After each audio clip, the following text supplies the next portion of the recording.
नमस्कार दोस्तों, आप सभी कैसे हैं? आशा करता हूँ सब बढ़िया होंगे। तो दोस्तों, आरआरबी एनटीपीसी 12th लेवल का टारगेट डे 13 में टारगेट है और इससे पहले मैं 12 टारगेट सभी कंप्लीट करा चुका हूँ। और जितने भी स्टूडेंट टारगेट को फॉलो कर रहे हैं, मैं बता दूं, देखो आपका सिलेबस खत्म होने पर ही है। 20 टारगेट मैंने दिए थे और इसमें मैंने हिस्ट्री और पॉलिटी खत्म, हिस्ट्री करा दी है। हिस्ट्री आपने जो पहले से पढ़ रखी है उसके क्वेश्चन लगाएं और जितना भी आपने पहले पढ़ा है उसका रिवीजन जरूर करते आएँ, ठीक है। पॉलिटी खत्म होने को ही है, आज का जो टारगेट है उसे नोट करें। और मैथ का काफ़ी चैप्टर बचे हुए हैं, ठीक है। उनका मैं क्या करूँगा, अब जो टारगेट दूंगा उनमें ज़्यादा से ज़्यादा मैथ को और रीजनिंग को फोकस कम करूँगा। रीजनिंग के अब जितने भी चैप्टर थे मैंने करा दिए। कैलेंडर क्लॉक वगैरह आप खुद से पढ़ लें। जो एग्जाम के ओरिएंटेड जितने भी आ रहे थे, पूछे जा रहे थे चैप्टर, वो मैंने सभी टारगेट के माध्यम से दे दिया। और उनके मॉक लगाएं रीजनिंग के जितने भी हैं, उससे आपका पूरा रीजनिंग कवर हो जाएगा जो पीवाईक्यू में आ रही है, ठीक है।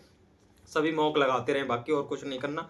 मैथ का सबसे ज़्यादा सिलेबस बचा हुआ है, उसको मैं डेली टारगेट में देखूंगा कि 2 चैप्टर भी दे सकता हूँ। एक चैप्टर को एक दिन में ही खत्म कराऊंगा, क्योंकि फिर इतना टाइम नहीं बचा। मैथ बहुत ज़रूरी है करना। जब मैथ में ही 10 से 12 क्वेश्चन छूट जाएंगे, आपके नहीं हो पाएंगे, तो वहाँ दिक्कत होगा, स्कोर बहुत कम हो जाएगा।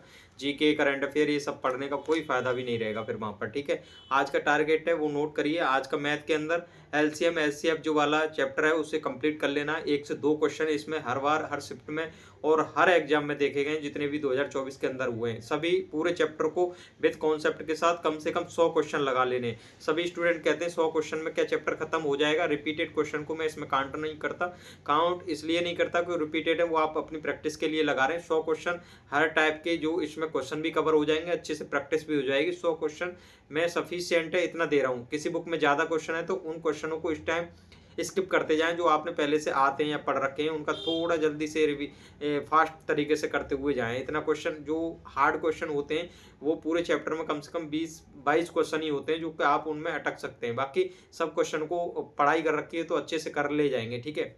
रीजनिंग के अंदर कम से कम आपको 4 मॉक तो देने ही देने। अगर 4 मॉक नहीं दे पाते, इतना आपके बस की बात नहीं है। 25-25 30 मिनट के मॉक होते हैं, उनमें एनालिसिस कुछ भी नहीं करना होता, क्योंकि वो क्वेश्चन जो होते हैं सभी आपको आते होंगे। रीजनिंग बहुत सिंपल आ रही है, तो कम से कम 2 या 3 मॉक तो आप पर डे रीजनिंग के देने ही देने हैं, जिससे कि आपको स्पीड बन जाए वहाँ पर, और जो टाइम है टाइम मैनेजमेंट हो जाए, और जो क्वेश्चन जिस टाइप के गलत हो रहे हैं उन पर बार बार पकड़ बन जाए आपकी। मॉक के अलावा कुछ नहीं करना है रीजनिंग में। बाकी जो चैप्टर नहीं आता उसका रिवीजन कर लेना है, और रिवीजन तो उन क्वेश्चनों के माध्यम से ही हो जाएगा जो मॉक लगाएंगे, ठीक है।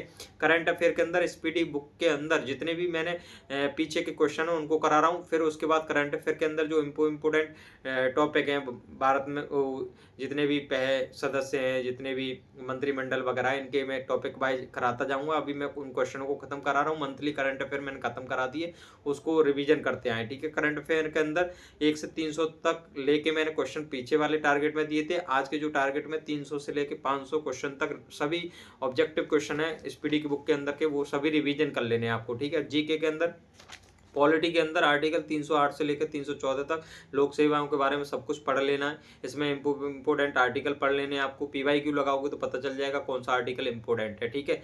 लोग थोड़ा नज़र मारते हुए जाना, रिवीजन करना, उनके बारे में पढ़ लेना। 315 से लेकर 323 तक लोक सेवा आयोग के बारे में सब कुछ पढ़ लेना। जितने भी आर्टिकल हैं इंपोर्टेंट, यहाँ से क्वेश्चन भी पूछे जाते हैं, ठीक है। जियोग्राफी के अंदर पर्वत, पहाड़ियाँ जितने भी हैं, झीलें हैं, दर्रे हैं, इन सब के बारे में आपको अच्छे से रिवीजन करना है। भारत के भूगोल के परिचय के बारे में मैंने कल के टारगेट में दिया था, पढ़ लिया होगा सारा कुछ आपने।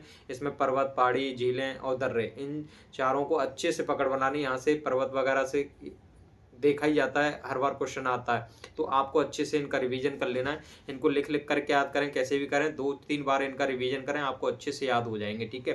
भारत का भूगोल खत्म कराएंगे, फिर उसके बाद साइंस भी आप अल्टरनेट पढ़ते रहें। जो मैंने टेलीग्राम पर नोट्स डाल दिए, फिजिक्स के डाल दिए और केमिस्ट्री के डाल दिए, वो नोट्स वो हैं जो पीवाईक्यू आप रिवीजन करोगे यूथ की बुक से, उनका पूरा निचोड़ निकाल करके मैंने वहाँ पर उन नोट्सों में दे दिया। उनको पढ़ लोगे आप, पीवाईक्यू का कोई भी क्वेश्चन निकाल सकते हो, ठीक है। उन नोट्स का 2 से 3 बार रिवीजन कर लें। नितिन बॉस गाइड करके चैनल पर है, फाइल फोल्डर में जाएं, वहां पर आपको नोट्स सभी मिल जाएंगे। आप वहां से डाउनलोड करके उनका रिवीजन एक बार जरूर करके देखें, आपको अलग कॉन्फिडेंस आ जाएगा। ऐसा नहीं कि पूरा फिजिक्स और केमिस्ट्री आपको वहां से समझ में आ जाएगी, आपने कहीं से पढ़ रखी है तो वहां उस नोट से आपको समझ में आ जाएगी। उनसे कोई भी क्वेश्चन नहीं बचेगा पीवाईक्यू का, ठीक है। आप वहां से कवर कर लेना। तो आज का टारगेट यही है। नमस्कार, मिलते हैं अगली वीडियो में। धन्यवाद।